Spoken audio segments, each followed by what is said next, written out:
lucky you, this is last chance to see. This is the 7th outing of this presentation, so I think we should be good.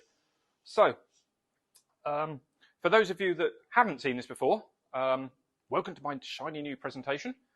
For those of you that have seen it before, yeah, it's that bearded guy banging on about Git branching strategies again. So, without further ado, that is me. No, that's not you. That's me. That's me with Beard 1.0. So yes, Rob Cowell, DevOps advocate at GearSet. Job done. So before joining GearSet as a DevOps advocate, I was a developer and architect within the ecosystem for about 12 years. So I've done a bit of DevOps, deployed a few things in my time.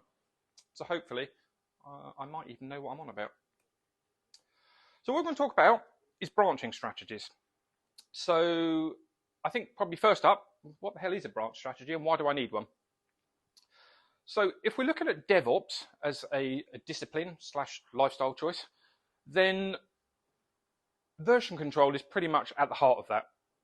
I think a mature DevOps process is going to need version control. You can move things from org to org to org, but you're not really getting the benefits and some of the sort of rapid deployment and, dare I say, agile features of what DevOps can bring to the table. And as a part of that, branching is very much at the forefront of what we need to do there. So branching is, I guess in a nutshell, taking a cut of what our main production metadata looks like. So whether that's code, whether that's declarative things like flow, your schema design of your objects and your fields, your UX, pretty much anything that can be treated as metadata is fair game. And we take a cut of that and we make our little changes and then we fold it back in again. Pretty simple as that. So the cut from that kind of main version that we take is our branch, and then we put it in.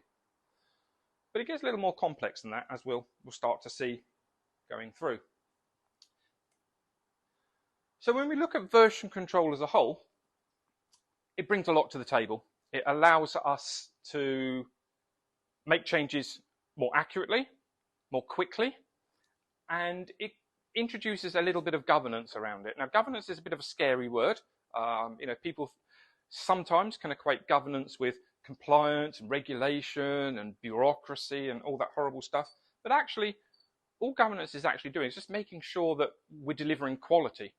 What we don't want to do is, okay, we can deliver change quickly, but then we have to debug it slowly. And there's a t-shirt on that theme at Shirtforce. But the point is like, do you want to deliver lots of rubbish very quickly, or do you actually want to have a little bit of diligence and a bit of pride in your work and actually sort of have some quality gates along the way? With DevOps, it's kind of possible to do a little of both. And it is a balancing act, but version control allows that to become much more manageable. So when we did our survey of the ecosystem, sort of within sort of developers, architects, and so on last year, we found that 70% of teams are using version control in some way, shape, or form, which is fantastic. We want to get that number higher, of course, but continuous improvement, we're a big champion of that. So when it comes to branching strategies, there's a very formal definition there. I'm not going to read it out because everybody here can read. But as I said, the short version is it's just a way of managing and making your changes in relative safety, okay, not affecting production, not affecting your full sandbox, partial sandbox, whatever way you want to work. Just kind of having a nice little sort of offshoot of the way that you're working, getting your stuff working nicely, and then folding it back in and making sure it plays nice with everybody else's changes. And that's a key factor which we'll also have a look at in a moment. So if we look at probably the entry-level branching strategy that folks use, and folks are going to be using predominantly Git as their version control system of choice. Others are available, but Git seems to be the de facto choice in most software development, not just Salesforce. So folks very new to it, and particularly folks that have not used any form of version control before, will tend to use Git as a form of lightweight backup. Okay, I must stress that it's not a very good backup. okay?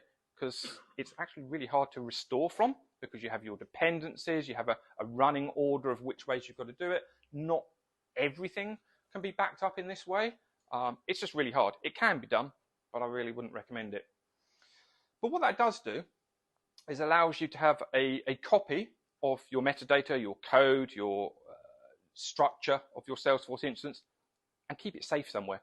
It's not a bad thing, and you can look through it and you can learn from it, and it's a good point of entry. And what we see here in this diagram is that we have a branch that corresponds to each of those environments. And we're saying, okay, this is a backup of dev, this is a backup of UAT, this is a backup of various sort of interim environments we've got going on there, and it's just somewhere to keep things. And every time you make a change, you just push it over there and then never use it again. Not that really useful. But it's not a bad place to start, and it's better than zero, right? But better than zero, we start actually using Git as part of our development process. So at this stage, we're introduced something that we call feature branches. And a feature branch is basically a branch that relates to a feature, hence the name.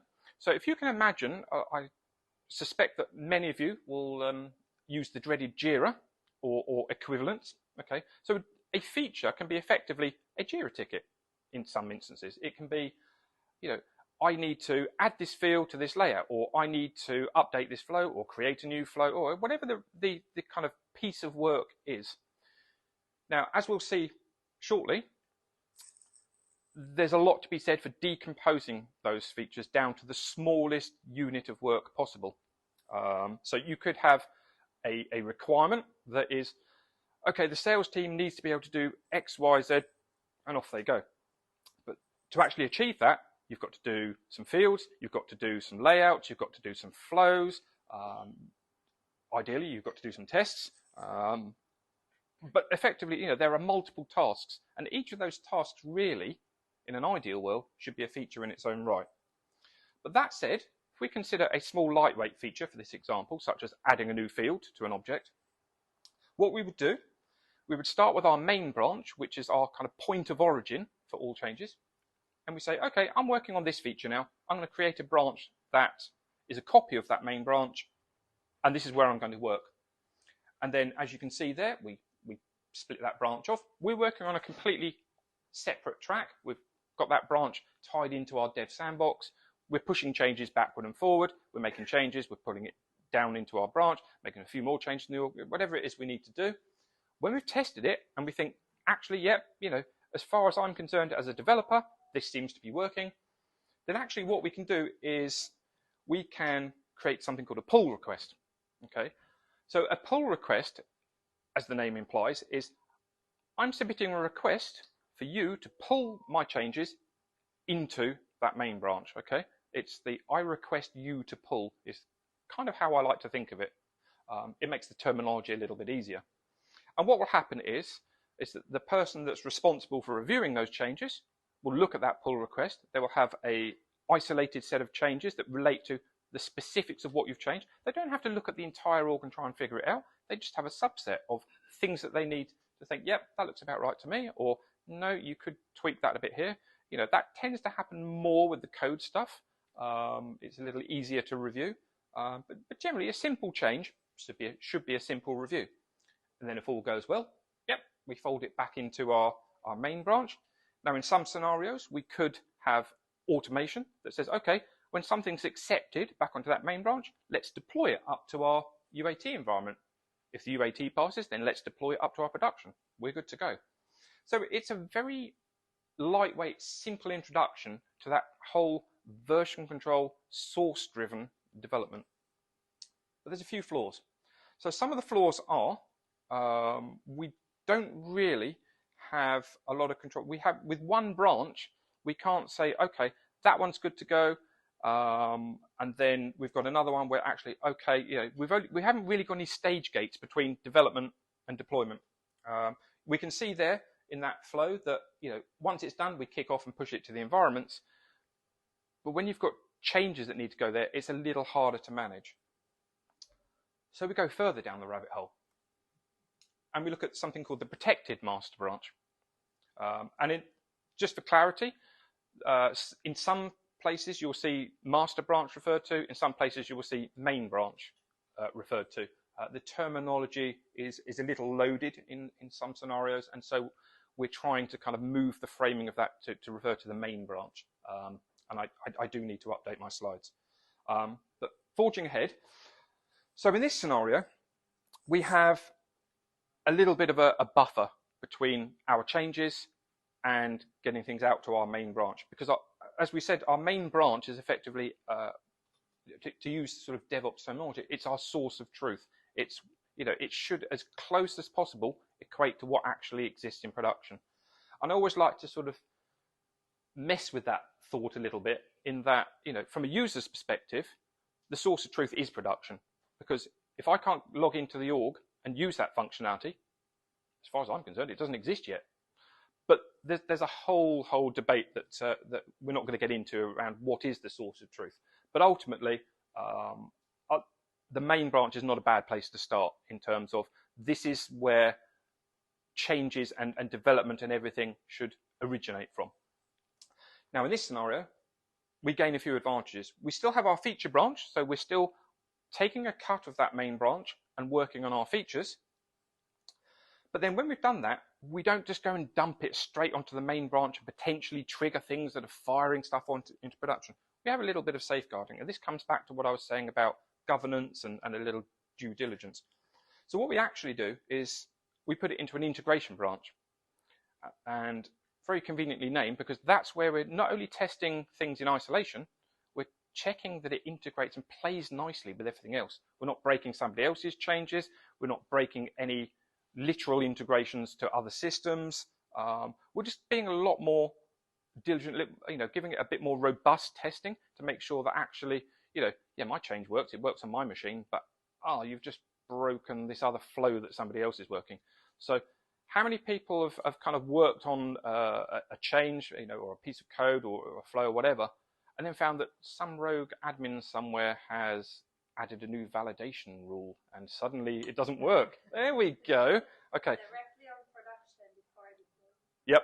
Yep. Been there, done that. I think a few of us have. Yeah.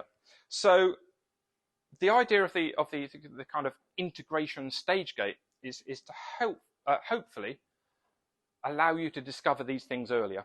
Okay. And this is where the importance of getting the entire team working the same way and adopting the same principles is vital. Because in your scenario that you've just illustrated there, if they've done that straight into production, that integration environment, doesn't even know that it exists. So previously I've presented sessions on using version control and Git for admins, and I will continue to promote that because I think version control is for everybody, all the way down to your business analysts. Because remember I was talking about decomposing your changes and your requirements into smaller units of work so that you can push them through your environments quicker. That begins with your analysis and your requirements gathering, right? But what this does allow us to do is say, yep, okay, that one's good to go, and we're not polluting, I guess is probably a way, the main branch and our upstream environment. So it gives us that little safeguard. Now the downside of that is it becomes a bottleneck, because effectively we're now moving changes into UAT and into production from that integration branch. So if you've got 3 items in that integration branch, 2 small, 1 big, the big one takes a lot of testing. You can't get those smaller items out until the big one's been finished, because everything comes from the integration branch. There's no granularity in that approach. So it means that, yeah, it's a nice little pipeline, but there's a huge, great blockage in that pipeline. So let's see if we can solve that one. This is the expanded branching model. Now in here, we've gone a little further. We still have our integration branch, which is our kind of first point of, does this play nicely? But you'll see here, hopefully, we have a branch for integration that maps to staging. Then we have a branch for UAT that maps to UAT. There's a one-to-one relationship between each of those environments as you go through the process. Now, the advantage of this one, if we go back to what we were saying about Jira tickets, you can have individual items at various stages of that pipeline. If you've got a sprint and you've got 20 tickets, you're going to have a manager or a project manager or somebody come to you and say, what's happening with ticket 429? Like, yeah, that one's in staging. Okay, what about 714? Now that one's made it as far as UAT. You've got that visibility, you've got that oversight, and you've got that ability to have things at different levels and different stages in your pipeline. So theoretically, you can actually release tickets one at a time. In fact, not even theoretically, actually, you can do that. So even if you do want to kind of work on that sprint model and do a little bit of bundling of tickets, you can absolutely work that way. But you're starting to reduce that dependency of, I can't deploy this ticket until all the tickets are done. Okay, and that's really where we start seeing that rapid deployment, rapid development, that whole sort of life cycle sped up, which is the promise of DevOps. So a quick summary of what we looked at so far. Git as a backup, yeah, absolutely dead easy to do. It's just like pull down the stuff out of my org and then go and drop it in Git, never to be seen again. There we go, feature branches. And this is where we start actually gaining some of those benefits of DevOps. Version control becomes much more truthful in terms of being an accurate reflection of what's going on. Managers always love to know what's going on. But as we've seen, we've got the bottleneck problem. We have features that can be kind of queued up until they're ready to go. And also, we have no safety net. We're going straight from, I finished developing it, merge it, maybe a pull request. Some organizations don't even do pull requests. They just go straight to merge. It can work if you're really confident, but I probably wouldn't recommend that. Have a little oversight, and we can automate a lot of that oversight, to be fair. There are tools such as PMD, which is a great code scanner that will look for common problems and do a little bit of analysis and say, you might want to think about fixing this. Ideally, if you are at the code end of things, which, this is a developer group, I think there should be quite a lot of those. You've got the PMD plugin into your VS Code. You're hitting those before you've even hit save and resolving a lot of those. But just in case, you can never have too many safety nets. Then, having a means of doing that scanning and a little bit of diligence can be baked into your automated processes, and then you have a degree of confidence that you can move that up to the next environment. If you do want that additional safety net, have another integration branch, have sort of test environments going through there. It allows you, as we've discussed, to see not just the changes in isolation, but how it integrates into the sort of sum of its parts, the greater whole of your org. This is where you're going to pick up potentially some of those validation rules. 9 times out of 10, I found that those tend to hit unit tests, where you've got a test setup method and you're building out your dummy data. There's a new required field. Nobody told you about it because they never do. And then you've got to go back to your unit test and bolt that in. There is actually an easier answer to having to go back and bolt that in. It's called communication. It's getting people to talk to each other. The culture of DevOps, the offline processes, I would say is probably more important than these technical pieces. Getting that kind of better collaboration, getting people to talk to each other, getting everybody to work the same way and say, okay, you do this feature, you do that feature. We'll do a merge. We'll compare to make sure that we're not tripping over each other. There's a lot that can happen there before you even kind of get to this. But again, never too many safety nets, right? But all we've done here, we've gained some advantages, but we've also moved the problem. So the problem is no longer sort of a whole bunch of feature branches that are queued up waiting to go. We've got a whole bunch of feature branches that are moved to our integration branch, and now we've got to wait for that to go. We've done some testing, but really, if we're shifting an entire branch off to another environment, we've got to wait for that branch to be production grade, I would say. So let's solve for that. We looked at our expanded branch model.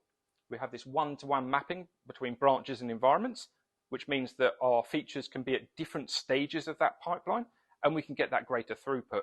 If you've got a quick change to get through, you can get your quick change through. If you've got something that's actually going to take a couple of weeks of testing because your QA team are backed up, or it's actually just a more complex piece of development, it's a brand new feature and it's going to require a bit of Apex, a bit of asynchronous, this, that, and the other. There's a lot of moving parts to that. You can take your time on that as well. It shouldn't necessarily have to impact everything downstream of that. Obviously, there's exceptions because there's always going to be these interdependencies, and a lot of that will come in your architecting phase where you're actually saying, well, okay, these are the dependencies. Let's get those in place. Let's lay our foundation first before we tackle this bigger piece of work. So DevOps won't necessarily help you with that, but it will make you start thinking about how you approach your development, how you approach your pipeline of, well, actually, if we do this first and get that in, then at least they've got the field, and then we can start, building around it. It's design decisions a lot of the time. But this just heavily supports that model of being able to break things into smaller pieces and get them out at a variable pace. So that's been a bit of a whistle-stop tour of branching strategies. But where can I find out more about them? Well, as luck would have it, we've got a free online training platform. So DevOpsLaunchpad.com, nice, easy to remember name because it's the same name as the platform itself. There is a module on there on Git branching strategies and a whole bunch more. And who here loves certifications? Just you?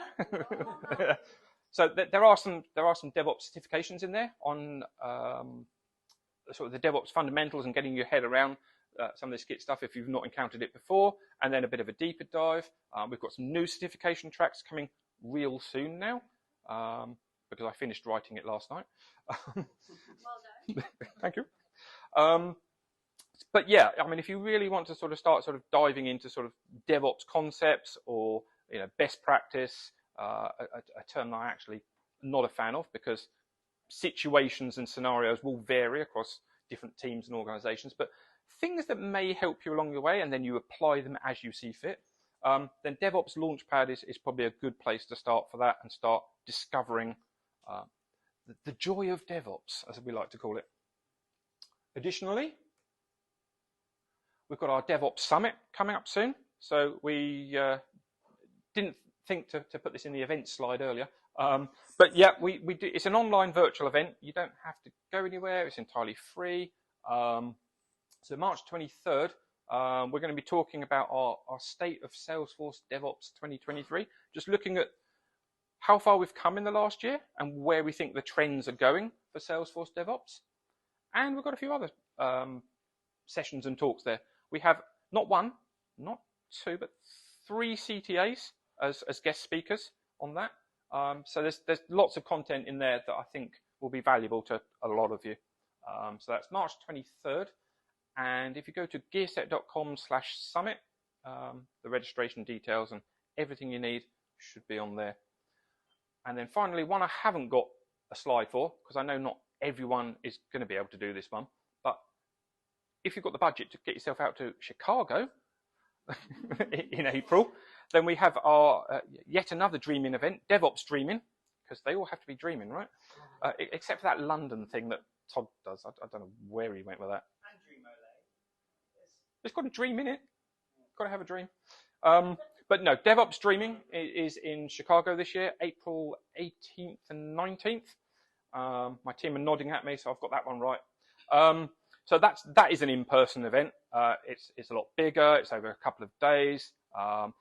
There's a whole bunch of learning material and content and talks at that one as well.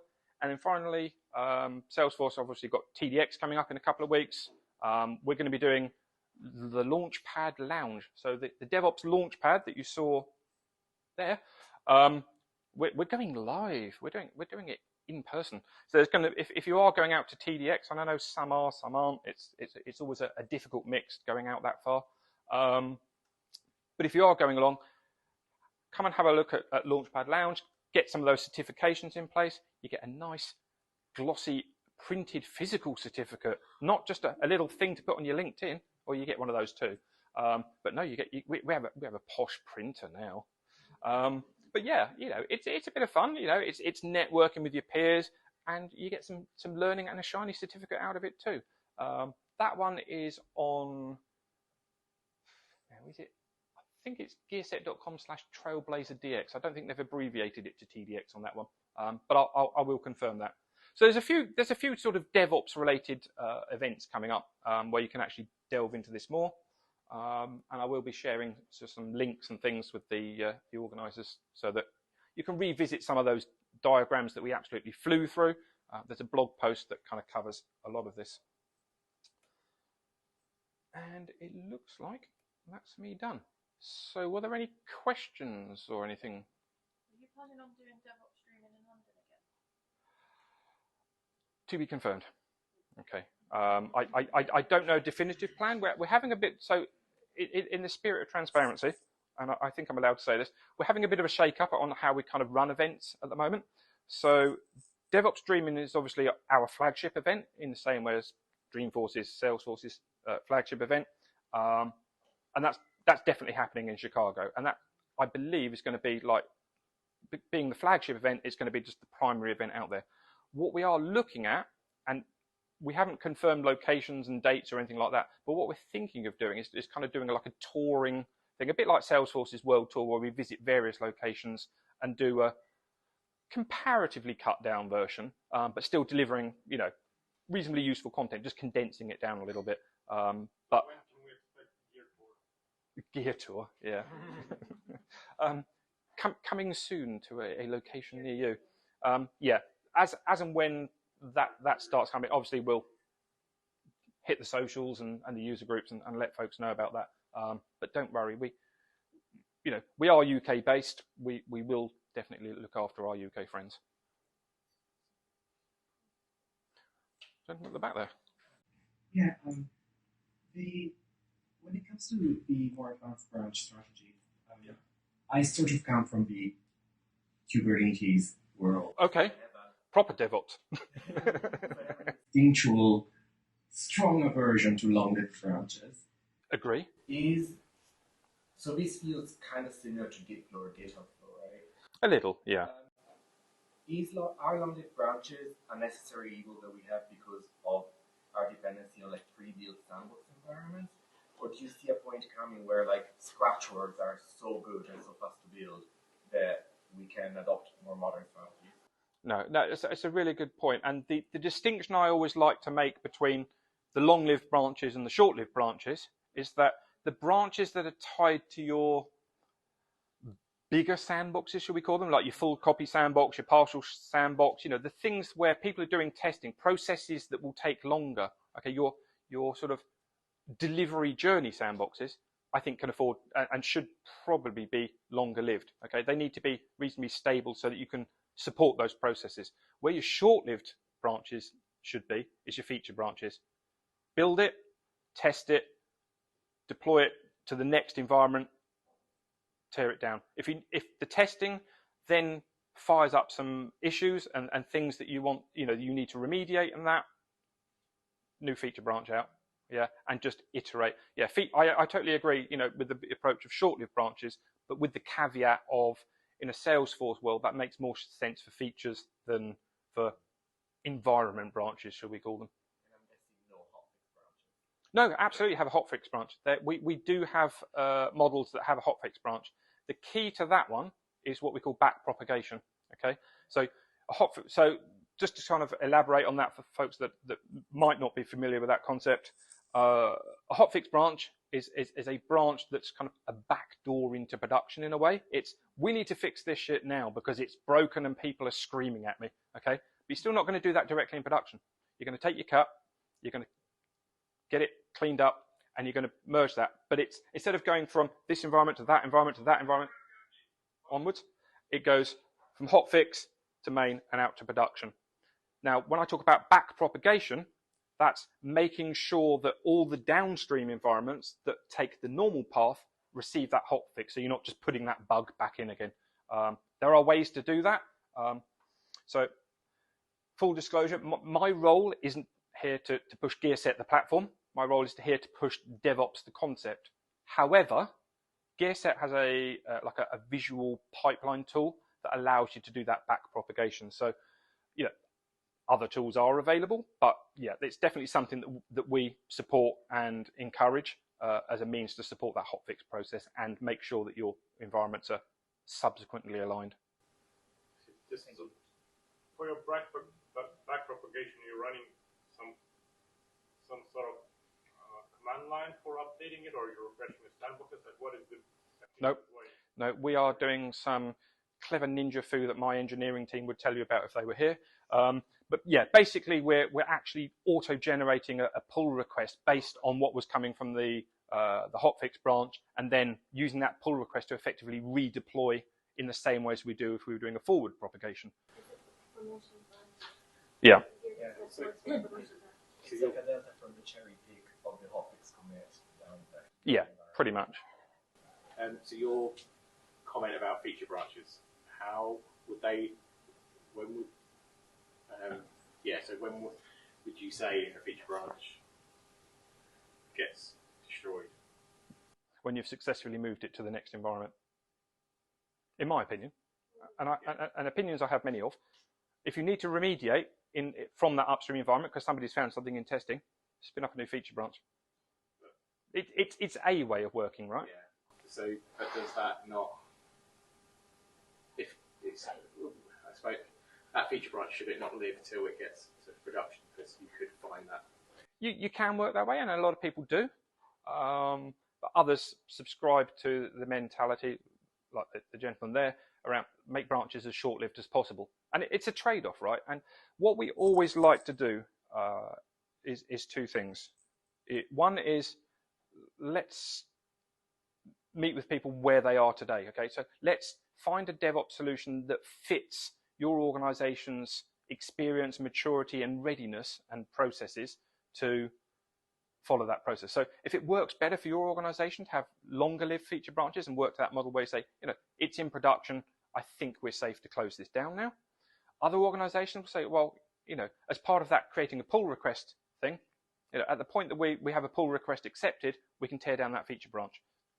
So that's one of the things. The other thing that we say in terms of, making this much more flexible process is always try and make sure that the technology fits your way of working.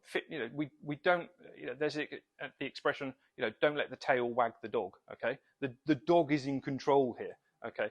So the business process is your dog. Your way of working, right, should not have to change to fit the technology. The technology should be strong enough, flexible enough to be able to adapt to, okay, this is what we want to do. This is the job that we need to be done. Okay, how do we make this tool work the way that we want it to do? And, as an organization, within our company, that's what we will try and encourage. So anything I've said tonight in terms of these strategies, find the one that works for you. All right, there is no right answer. There are certain things where, I've hopefully illustrated some pros and cons. Well, you could do it this way, but just keep in mind that, this may be a barrier to you. It might not be in your organization. But the idea is, you're all grown up enough to make your own decisions to an extent, but I like to give you a little bit of guidance of what's available, what's on the menu, and then you order it. Yeah. Yeah, I think from my experience, having feature branches close down that quickly, the double branch, and it's still going through the pipeline, you're more likely to get merge conflicts. Yes and no. I mean, merge conflicts is a whole other kettle of fish, but effectively the less drift there is between your actual environment and what you're changing, the less of a likelihood there is potentially there's less likelihood for those merge conflicts. But you haven't had time to conflict things. So your short-lived branches actually can play in your favor that. And again, a little bit of disclosure. So Matt and the Gearset team have worked together a little bit to try and sort of look at some of the complexities of his particular org and his particular requirements. And, I know that there are some, complexities that we need to unravel there. But it is a good point. Merge conflicts, again, for folks that are comparatively new to the version control thing, is developer A's changed something on the account object, developer B's changed it. They might not be the same thing, but there might be a little bit of overlap. So when you come to put those together into your next environment, it's like, do you want this version of this field, or do you want that version of the field? Because you both changed it, but they're not quite the same. And it's that process, that's a very simplified example. It tends to happen more in code. But yeah, it's just merge conflicts is basically, some of it Git can figure out for itself and say, well, actually, this is just a move of code around. We can work that out. And sometimes it's, you guys need to go and collaborate and communicate again and work out actually who's right, or maybe neither of you are right. And you need to reach that compromise. Merge conflicts is a bit of a black art, but I'll come to you in a second, because Simone has been very patient with his question. Yeah, suppose that tomorrow you have a new project that there is a greenfield implementation. Okay. Before you spoke about backup and branch strategy. Yes. I suppose that you have one ticket. Mm-hmm. What would be the scenario when after you first commit? You will have just the feature in the first ticket, or the whole configuration Salesforce? No, absolutely. Okay, so yeah. On those very rare occasions you get a greenfield project, I've had one in 12 years of development. It's usually, here's a mess, go fix it. But yeah, so when you've got that, you absolutely want to think about, how do I create my baseline? How do I what is my starting point? So what I would do personally, again, a little bit of DevOps advocate and a little bit of, I used to be a dev doing this in the field. What I would generally do is just pull down the stuff that I'm most likely to change. So I want to grab the objects, okay? I want to grab the fields. Everything starts from the object layer to an extent. Then I would probably oh look, there's Apex in this org. Let's go and grab that. I mean, a greenfield project less likely, but you never know, right? People will tell you, oh, it's this great opportunity. Love my recruiter friends, but this is a great opportunity for a greenfield project. There's 3 other contractors that have been here. Where are these classes? Who wrote this flow? It's not always as greenfield as you think it is sometimes. I know. But greenfield is a spectrum. So you want to look at, is there some Apex? Yeah, I probably want to stick that in source control. Are there some flows? Yeah, let's grab that. And just generally use a little bit of, I've been developing a while. I kind of know the things that are likely to change often. And let's just get those in source control. Let's get a baseline of, what did the org look like on my first day? Okay? Because then everything you do there, you've got tracking, you've got visibility, you've got the potential to roll it back to that prior state. Okay, which is something that we didn't necessarily explore in terms of branching strategies, but in terms of source control, version control, sort of synonymous, that way of working, then absolutely, that's one of the nice little luxuries that it affords you. You can go backwards. It's like, oh my God, that's really broken. Another option, which I find it works well for me, is I commit it before I touch it. If I know I need to change something, I commit it first, and then I change it. So if I need to add something to an account, I will go to this object, we'll have page layout committed, and then we'll add something to the page layout, and then I know I have the baseline from Salesforce, and then we'll change. Yeah. It's always like let's seed our repository first, and just kind of like set the ground rules, and then we can start layering change. With you in just a second. Sorry, Dovidas was next in line. How about your pipeline velocity? So, for example, when you're developing stuff, and obviously everybody would love to have a very well-defined DevOps, process. But what I personally find is that when people try to adopt DevOps, almost all development kind of dies or goes into standstill. And then, of course, if you have your branches, elongate branches, then you have additional meetings, and we start removing some of them. Okay. So it builds up a lot of empty admin. Okay. So what I've picked up from that is when you're adopting DevOps isn't diagram 4. Adopting DevOps is maybe diagram 2. Start small, start slowly, get used to that way of working in a lightweight fashion. Forget automation, forget CI/CD and all those other terms that you've heard. Just get used to taking a feature branch, working on it, putting it back in, taking a feature branch, working on it, put it back. Just get that kind of momentum going with the simpler features. And when you've got the hang of that, then start saying, well, actually, how can we improve it? It's this, I really wish potentially you could have been at the Architects meetup where Francis was talking about the theory of constraints last night, because you identify where your bottlenecks are, and then you swarm on, okay, forget everything else. this is our biggest problem. This is our bottleneck. Let's solve that. Then that frees up, and then you move on to the next thing. And that's effectively what we're doing here. We're sort of preempting that by not having the bottlenecks in the first place. Don't go all out and actually kind of end up out of your depth. Start very slow. So if you genuinely are looking at a model where they're adopting DevOps rather than improving and layering on what they've already got in terms of DevOps, then yeah, start small. Like everything really. I mean, you're not going to write one of the. We've all seen the screenshots on social media of people's flows that are like, I can't even fit this on my 55-inch HD TV. Don't build flow. If you're new to flow, start building out little things that do little jobs and expand upon that. It's the same with any process. I think it comes down to governance and architecture principles of don't walk before you can run, and just start know what you're up against, know your audience, and build slowly from that. I think we'll get time for one more. Okay, and gentleman there. CPQ, those wonderful 3 letters. How do we deal with where we've got metadata and data blurred? Okay, this one I am going to put my gear hat firmly on, because we have recently revamped and rebooted our CPQ offering. We not to put too fine a point on it, but we're pretty good at that now. So you're absolutely right. The CPQ as a configuration is a mixture of data and metadata, and you need to be mindful of the ability to deploy both. Now, where it gets complex is, it's almost a philosophical discussion. Do I want to store data in source control or just metadata?